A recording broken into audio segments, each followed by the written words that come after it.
I guess it's time for another unboxing video because I accidentally spent $200 on Funko Pops. And that's not even like a cute clickbaity title statement like, oops, I spent too much money because I was having too much fun shopping. No, like I legitimately, accidentally spent $200 on Funko Pops, and so time for an unboxing video, I guess. Welcome to Teague Up for One. My name is Matt and I have 2 degrees, and you know what else I have? 12 Funko Pops that I did not want, that I accidentally bought. Okay, here's the story. If you've been watching the channel for a while, specifically the Funko Pop unboxing videos, you might remember that twice now, I've gotten a 50% off coupon from Pop in a Box sent to me just because I'm a subscriber, not because I'm a brand ambassador, which I am. Affiliate links in the description down below. But in the past, like earlier this year, just as being a normal subscriber to Pop in a Box, they sent me a promo saying, oh, if you subscribe to a new box, we'll give you 50% off your first box. And I thought, okay, I'll be super sneaky. I'm going to get the 12 Pop Disney boxes, 50% off. That's like $70 or so for 12 Funko Pops. Yes, please sign me up. So I did it. I unboxed 12 Pops. I've done that twice, and both times, fabulous deal because I got 50% off the box. But you know what? You know what happened the last time I did that? The last time I got that 12 Pop box, it was right after Pop in a Box changed their subscription formula. Like right now, if you want to get a Pop in a Box subscription, it actually makes way more sense. If you want to get a Pop in a Box subscription now, you're just subscribed to get 2 Pops per month. They used to offer different numbers of Pops, like there was a subscription for 1 Pop per month, 2 Pops per month, 6 Pops per month, and 12 Pops per month. And for whatever reason, they changed it. But if you were previously subscribed to one of those boxes, they didn't cancel the subscription. And I decided to stay subscribed to the 12 Pop per month subscription box because A, suddenly in my mind it became a rare thing because hardly anyone would still have the subscription. And B, I know it sounds like overkill, but just bear in mind, 12 Pops per month, it doesn't mean they were actually sending me 12 Pops per month. The way that the Pop in a Box subscription model works is that they're only going to send you Pops that you say on the site you specifically want. But also, they'll only send out subscription boxes when those Pops are available. So if a month goes by when they have nothing in stock that matches what you have said you want, they won't send you the box. So I figured statistically, like, I'm not going to be sent a 12 Pop box until they have 12 Pops that I want. I'm not going to be charged for a 12 Pop box until they have 12 Pops that I want. Well, here's the thing. I forgot I was subscribed to this, and I didn't stay up to date on updating my preferences on the Pop in a Box website. And so once they had 12 Pops that I didn't have, that I didn't specifically say I don't want, they sent me 12 Pops. And because now they tell you in advance what's in your subscription boxes, I know for a fact that most of these are Pops that I don't want. And the real kicker here is that 50% off coupon for half off your first subscription box is only for half off your first subscription box. So for the first time in my history of getting the 12 Pop Disney box, I have paid full price for it. And they're almost all Pops I don't want. And on top, the bitter cherry on top of this sundae. And this cherry's not at all Pop in a Box's fault. It's just life being the way it is. For the first time ever, I had to pay customs to import this. I had to pay $25 for the post office to give me my 12 Pops that I don't want. So all in all, this subscription box, which you can't even get now, so don't even think to yourself, oh, maybe I should get this, maybe I shouldn't. You don't have the option. This box cost me in and around $155 Canadian. That includes delivery. Plus the $25 that the post office charged me to give me the damn box. So hold on. I know that's not quite $200. I was being dramatic, but $55, $180. So anyway, here we go. Let's open it up together and let's unbox 12 Funko Pops that Matt didn't ask for. Here we go. the first 3 pops in my 12 pop subscription box that I didn't ask for. Here we are. What's it gonna be? Okay. This is one that I am actually less bitter about because this is one that I secretly wanted anyway. This is the Yeti from the Monsters Inc. Anniversary Collection. And hold on, actually, looking at the characters on the back here that are part of this collection, I have Celia, Mike, Sulley, and now the Yeti. The only character I'm missing from this line is Boo in her purple monster costume. And I feel like she might be another pop coming up in this box. So throughout the year, between this 12 pop subscription as well as my regular pop in a box subscription, I think I've gotten the entire Monsters Inc. 21st anniversary collection. Maybe it was from last year, 20th anniversary collection. So that is actually pretty special. And I love having the Yeti because first off, this is a pop that has some weight to it, and I always love that because it's like I'm getting more vinyl for my dollar. The hilarious thing, obviously, is that he has the snow cone. And little details like that are what make Funko Pops extra magical, in my humble opinion. The detailing on the snow cones is adorable, and just a little splash of color that I think is much needed, because if you didn't have the Yeti holding the snow cones, it would just be a kind of blah figure, because he's an abominable snowman. He's just white and fur. But between the big smile, the prop, A+ Funko Pop, I am actually happy to add this one to the collection. Am I $180 worth happy? No, but take what I can get. Next! Whoop! Alright! Now, this is another Monsters Inc. pop. It's not from the 20th or 21st anniversary collection, but it is from a collection that I do have a lot of other pieces from. This is Sulley as part of the Make-A-Wish collection. So this is part of a collection that released earlier this year. It's part of the Pops with Purpose collection. My understanding is that Funko made a sizable donation to the Make-A-Wish Foundation, and then they released these Pops to commemorate it, and I guess also to like pay themselves back for the massive donation, to like offset the cost of the massive donation. So it's almost like we're donating by buying the Pops, even though Make-A-Wish got X amount of dollars that they were going to get anyway. I don't know how I feel about that. Either way, the Pops are really cool. They're all metallic blue. Blue is my personal favorite color, and the characters that they picked for this line, top of the line. So I already had the Cheshire Cat, Minnie Mouse, BB-8, as well as, oh, Spider-Man. The Spider-Man Pop, so cool. And I mean, I don't even collect Spider-Man Pops, but just the metallic blue worked so well with it. Sulley is the only one that I didn't like enough to buy to spend my own money on. But as somebody who likes to have a collection slightly more complete, I do appreciate that now I have him in my collection. And the metallic blue does work quite nicely with Sulley. Anyway, there we go. It's mine now. Next. All right. Okay, yes. Pluto on the People Mover. So this is kind of the exact opposite of both of these pops, because with both of these pops, they're kind of like the missing puzzle piece in collections or in sets that I already had almost the entirety of. Like, these two pretty well completed my sets. This one, this is the first piece in a set that I don't have, that I wasn't intending to get, because unlike a lot of Disney World people, the People Mover is not one of my personal favorite rides at Disney World. In fact, the one figure that I loved the most in this collection was a Funko Shop exclusive. It was Stitch on the People Mover. And pretty well now this opens the floodgates for me having to get the rest of the People Mover characters, like Mickey, Minnie, and eventually Stitch. I guess the one kind of silver lining there is that I believe all of those figures, except for maybe Stitch, might still be in circulation. So it's entirely possible that moving forward with my normal one pop in a box subscription, maybe I'll get Mickey and Minnie moving forward. Because if I did have all of them and I could connect them as a train, like, that would be fun. I could put it around the Christmas tree or something. Alright, there we go. Let's open the big box. Alright, here we go. Ugh. Oh. Normally this is so exciting when I don't know what's in the box and when there's hope for me to like what's in the box. Anyway. Ugh.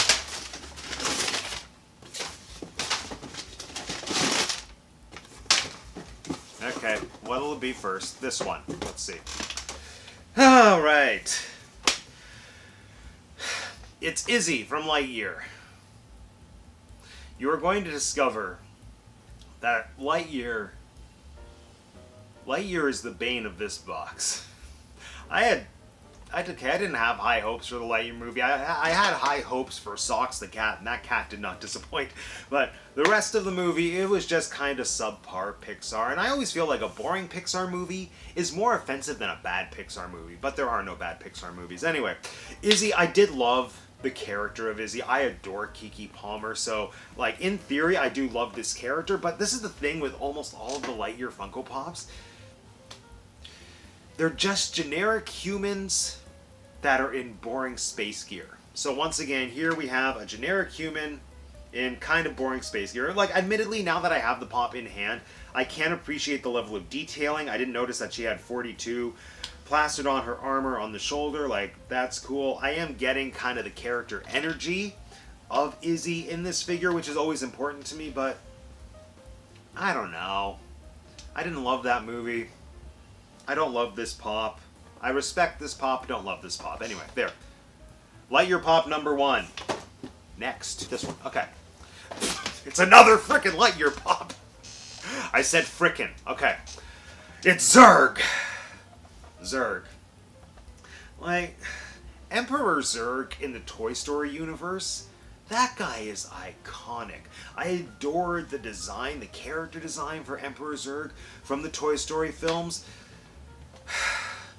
This is not him. And just seeing this, it feels to me like Walmart brand Zurg. And that's not a comment on the Funko Pop. Actually, that's entirely a comment on the Funko Pop. But it's a comment on the Funko Pop as a consequence of the Lightyear movie. Because the Zurg that we got in the Lightyear movie, he was not the delightful, campy villain that we got in Toy Story 2. And that was what I wanted. That's almost like, that almost opens up the whole conversation as to why, like, new Star Wars is sometimes not as good as classic Star Wars. Just stop taking things that are supposed to be campy and fun and then turning them into something more dramatic than they mean to be. Anyway, Emperor Zurg is a Funko Pop. Okay, what's this? It's another Lightyear pop! It's Buzz.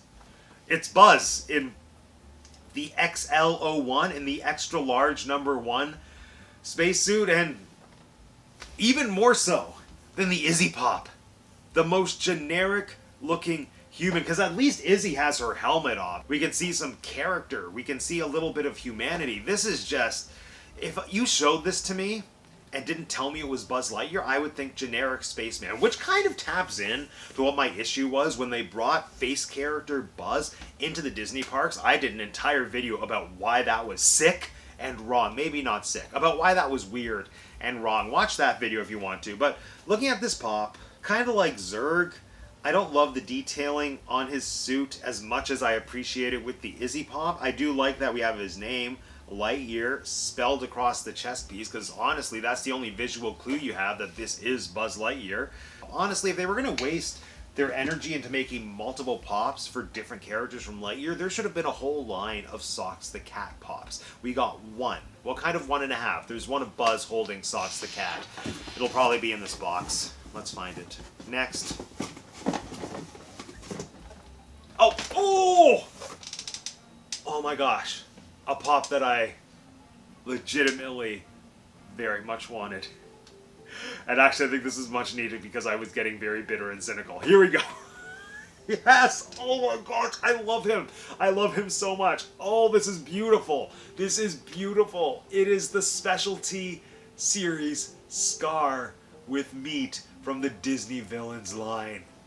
This honestly has to be the highlight for me in this entire box. Again, I know everything that's coming. This is a specialty series pop, and so it's not available at all major retailers. I was actually kind of surprised that Pop in a Box had it, because I figured that specialty series was meant to be more independent retailers like your local comic book shop, etc., etc. But lucky for me, Pop in a Box had it. Unlucky for me, or again, another lapse in judgment on my part, I didn't place the order as soon as the pop was available on Pop in a Box, and then within probably a day or two, maybe that's dramatic, within like a week, it sold out. So I was in a place of thinking, oh no, I am not going to be able to easily get Scar with me. Lo and behold, he showed up in my subscription box.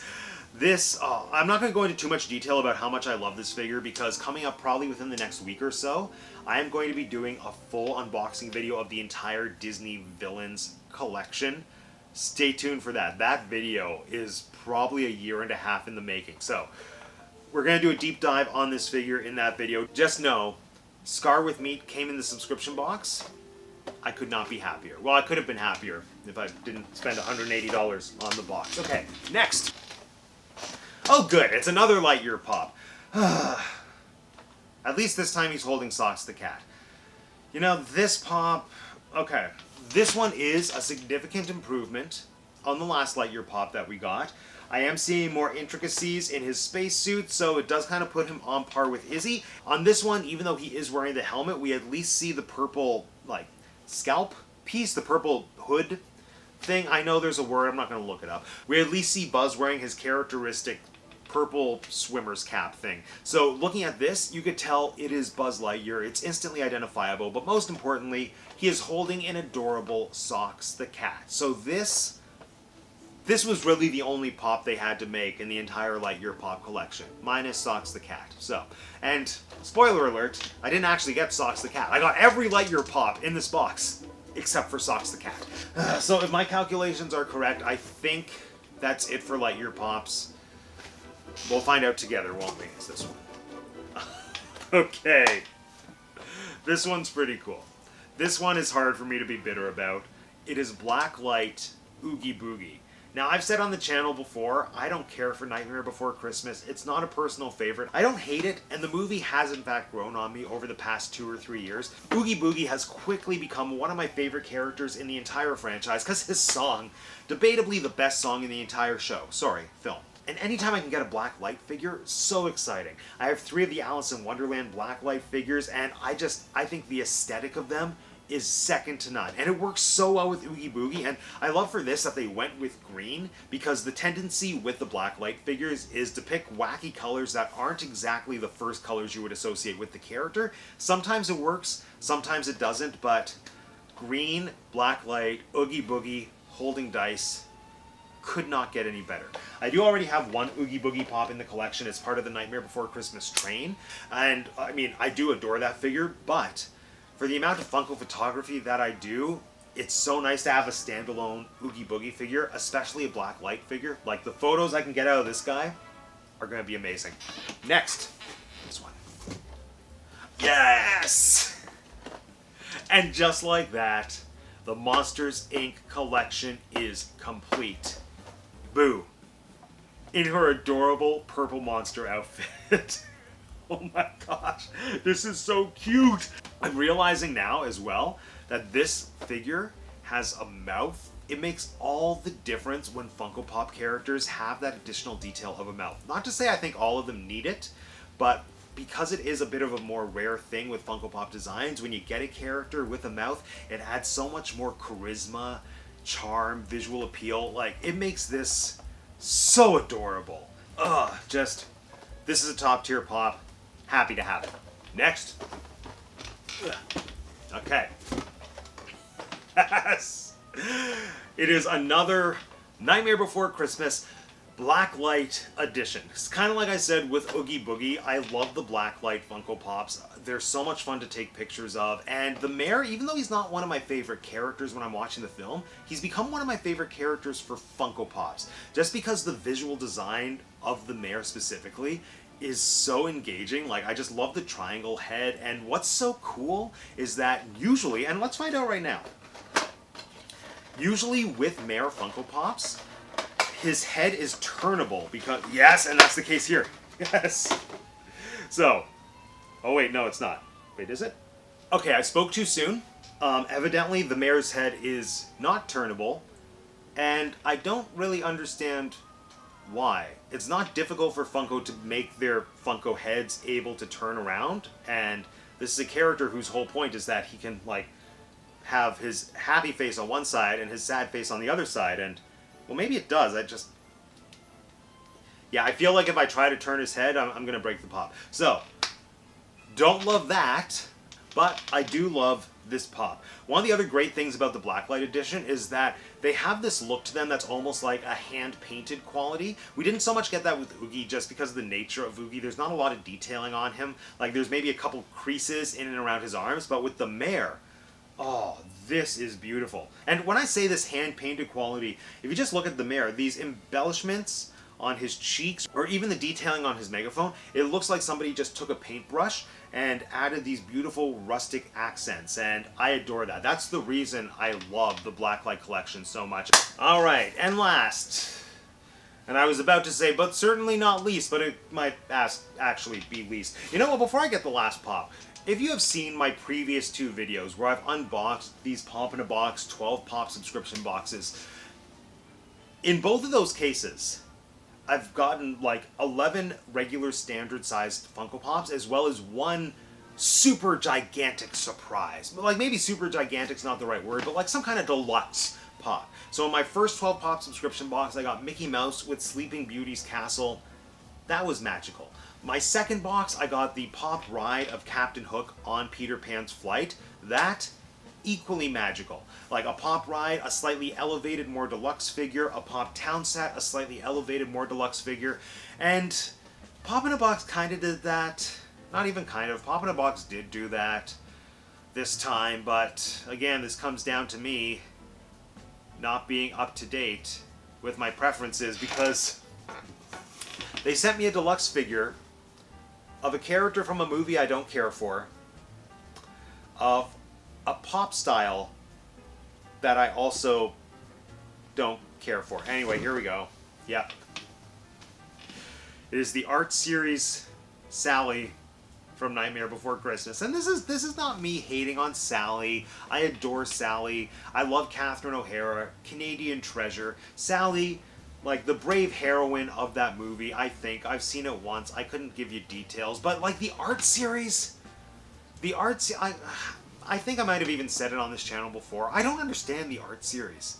With the art series, the designs usually don't look that good. They're taking away the detail from the sculpt. You look at it and you can't tell what you're supposed to be looking at. Like, if this was a Sally figure painted normally, it would be great. But it's art series Sally, and she's covered in a design that appears to be thorns. You know what? If they were going to go down this art series road, Sally is a patchwork doll. They could have done something so cool with a design that looked like patchwork. Kind of like a mishmash of different patterns, different fabrics, different textures. That would be an art series pop that I could maybe get on board with. But these are just thorns. One thing I didn't realize about the art series pops, because I've never cared enough about them to buy one for myself, is that they do come in this protective casing. The one benefit of this pop is that maybe I could just use the case for myself to protect a pop that I genuinely care about, but let's be honest, I'm probably gonna either sell this or give it away as a gift, or maybe use it as a giveaway on the channel. Does anyone want me to give this away on the channel? Like, is there enough interest in that? Because if there is, I will happily give this to someone who will appreciate it. Because even though I don't care about Nightmare Before Christmas, and even though I don't care about the art series pops, I know there are people out there who do. No judgment on you and the things that you love. But I'm just still so salty that I spent $180 and this was the main attraction of the box. So there you go. Art series Sally. Let me know if you want me to do a giveaway, because I absolutely will. So there you have it, friends. My $155 12 pop subscription box.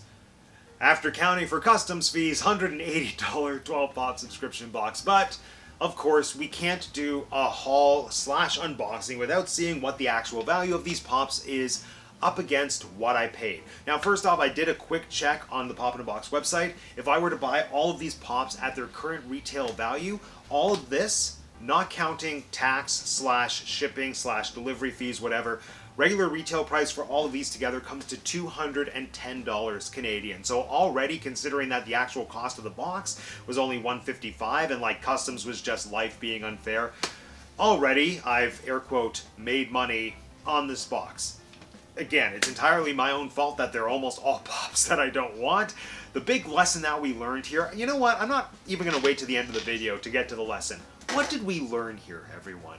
If you're dealing with Pop in a Box, if you're a Pop in a Box subscriber, make sure you stay on top of the inventory. Constantly go through and make a definite choice about every single pop on their site that they could potentially send you in a subscription box. They have this thing called the pop tracker, so you can either give it the thumbs up to say I want this, thumbs down to say I don't want this, or let them know it's already in your collection. make a choice. Because as I have discovered in the past, and as I discovered with this box, if you don't specifically say, I don't want this, like if you leave it blank and don't make a choice, that's fair game for it to show up in your box. And all of these, for the most part, are pops that I didn't make a decision on. Hey everybody, it's Future Matt talking to you here from the editing station. I just had to pop in to do a quick retraction because after reviewing my Pop in a Box account, it actually turns out that despite what I'm saying on screen, I did have most of these pops on my I want list. And again, that's totally on me because I probably did that before I went to see Lightyear and realized that I don't like the movie Lightyear. Anyway, Pop in a Box, they did their job. As far as they knew, these are mostly pops that I wanted, minus that art series pop. Let me know if you want to do a giveaway. Anyway, moving on with the rest of the video. So yeah, if you take anything away from this video, make sure you're always on top of your preferences with Pop in a Box, or else you could turn into me. Where was I? Oh yeah, so Pop in a Box retail value of this entire set, $210. So, a win there. But of course, retail value means nothing to Funko collectors. It's all about what the Funko app says these pops are worth. So, we're now going to whip out the trusty Pop Price Guide. The Pop Price Guide is kind of the Funko spending Bible. So let's see what it says this collection is worth. Starting with Blacklight Mare. Ahem. $19 value. Boo in monster costume. $22 value. Blacklight Oogie Boogie. $22 value. Buzz with socks. $16 value. Yeah, that's about what you're worth. I didn't think this through. I only have so much table space. Buzz in the Boring Space suit. $16 value. Okay. Happy some people are willing to pay that for you. Zurg, or as I like to say, Walmart brand Zurg. Here we go. $16 as well. Really? 16. Okay. Scar. $24. Okay. Izzy Hawthorne. $16. I'm getting $16 is just kind of the blanket value right now for the Lightyear collection. Interesting. Okay. Make-A-Wish Pops with Purpose Metallic Blue Sulley. $24. Pluto on the People Mover. $20. Snow Cone Yeti. $38. Oh my gosh. Snow Cone Yeti's worth 38 bucks. Nice. Art Series Sally. Now, Art Series Sally had the highest retail value out of all of these pops. Most of these pops range between like $15 to $18. This pop, $34. So, let's see if her Pop Price Guide value matches her retail value. Here we go. $23. Which honestly, to me, that seems about right. Alright, now we do the math and see what their value is on the Pop Price Guide. Math. $256 on the Pop Price Guide.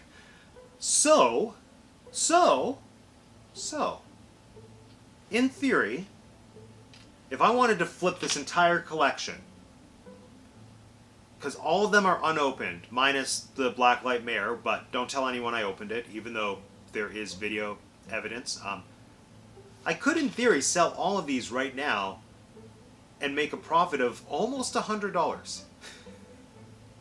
Normally that's not even something I considered because I usually love all the pops that came in my subscription box, but this is tempting. I understand why people flip Funko Pops now. So, what did we learn here, everyone? I think we learned that even though the 12 Pop subscription box is extinct and basically nobody can get it anymore, the Pop in a Box subscription box system does still seem to be delivering on value. If you haven't tried them out, I do have a referral link which I'll leave for you in the description down below. And they don't just do subscription boxes. They're a great place to go if you want to buy a couple pops a la carte. And I've done a ton of videos about them in the past. If you have any Pop in a Box questions, let me know in the comment section down below. I usually try to answer them as best as I can. But anyway, friends, with that, this concludes yet another episode of Teacup for One. Where's my teacup? And with that, friends, this concludes yet another episode of Teacup for One. Now let me know in the comment section down below which one of these pops was your favorite, and how would you have felt if this was the subscription box that was sent to you. And once again, keep your eye out on the channel because within the next week or so, I am going to be doing an epic unboxing video for all of the brand new Disney villain Funko Pops, including Scar, so you got a little bit of a sneak peek. So if you want to be the first to know when that video drops, or just when I release more videos about Disney, Shakespeare, Funko Pops, sometimes cats, make sure you subscribe to the channel if you haven't subscribed already, and if you have not subscribed already, it is so easy. all you have to do is click on my face. Thanks for joining me again today, everyone. My name is Matt, and I have 2 degrees and 12 Funko Pops, and that's the tea cup for one. Check out my Pop in a Box referral link in the description down below.